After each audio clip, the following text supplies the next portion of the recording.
Billy back here, Broship of the Nerds, and it's late. I have to work tomorrow, but I had to make a video. The reason why I do theater and I watch movies. I love movies, and today Catherine O'Hara has passed away.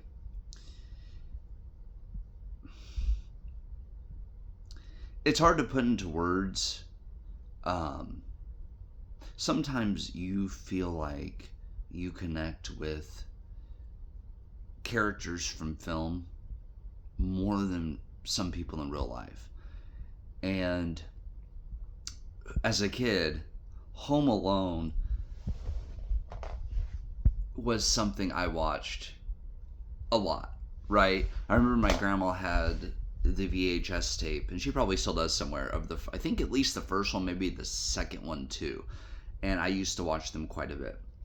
As an adult, I bought the Blu-ray double feature of the first two, and Catherine O'Hara, the perfect mom for Kevin, right?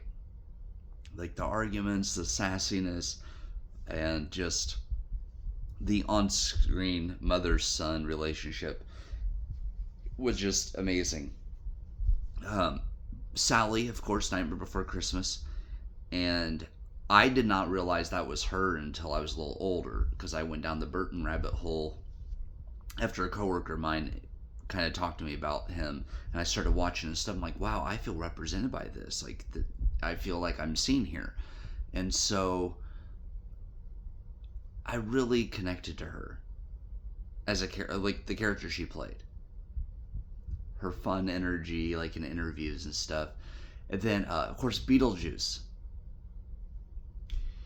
and her playing Delia Deeds, and just the chaotic energy and just talking to different coworkers, friends, people who have been inspired by her or remember the lines. I had a coworker of mine tonight in passing tell me, like on our way, I was on my way out, they were on their way in, and was telling me about their memory of her and like favorite line of hers and just like how chaotic she could be in her roles.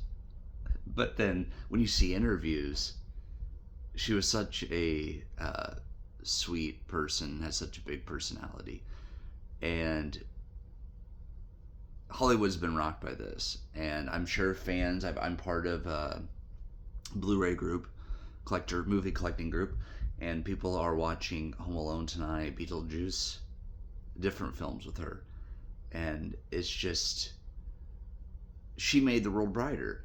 And I just wanted to share. I think one of my favorite things with her is in Beetlejuice. There's a scene where she's asleep, and the Maitlands are trying to scare her out of the house, and she's asleep, and she's like asleep with the remote, and she's like fishing with it, trying to turn off the TV. And then one of the writer's character, uh, Lydia, tells him she's sleeping with Prince Valium tonight. And then, of course, the dancing scene of Deo at the table, right? And then her just wacky art and just her wacky personality. It just fit her. She was so perfect in the Beetlejuice films. And one thing I like about actors and actresses is even after they're gone, when you revisit a film they were in, you feel like part of them is still there. And I said that to a friend of mine. Every time I watch Halloween Town, I feel like part of Debbie Reynolds lives on in that movie. And I think we could say the same thing for Catherine O'Hara. When you watch Home Alone, when you watch Beetlejuice, when you watch Night Before Christmas, part of her's still going to be there. And yeah, it's interesting how well sometimes you can connect to a person you've never met just because of their character, whether you admired something in their character or you liked their interviews. Just she just had a fun personality from what I've seen in interviews and things like that. Um, And I remember watching the interviews of like behind the scenes of the second Beetlejuice and her doing the dances and stuff. Everything was just so awesome with her. And so I think that's how I'll remember her best, is just playing these funny, chaotic, quirky characters.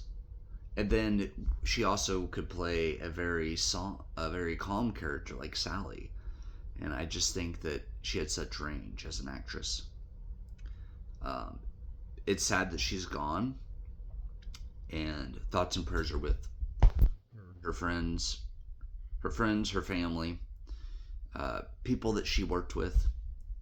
There was a heartfelt tribute from Tim Burton, and yeah, she's going to be missed. And I think that we all, it's weird. You can get this sentiment from someone on screen. And like I said, I love her movies. And I think it's because of how crazy her characters were that I really like her. And I saw a post just right before I started making this video that has me really reflecting on things, thinking about things.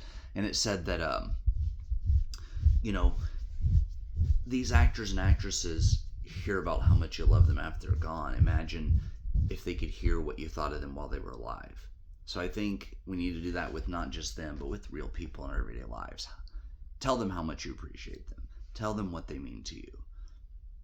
I think that's very important. So, yeah, that's all I have. I just wanted to say that the world lost a megastar, but also a very down-to-earth person. Catherine O'Hara, 71 years old. She'll be missed.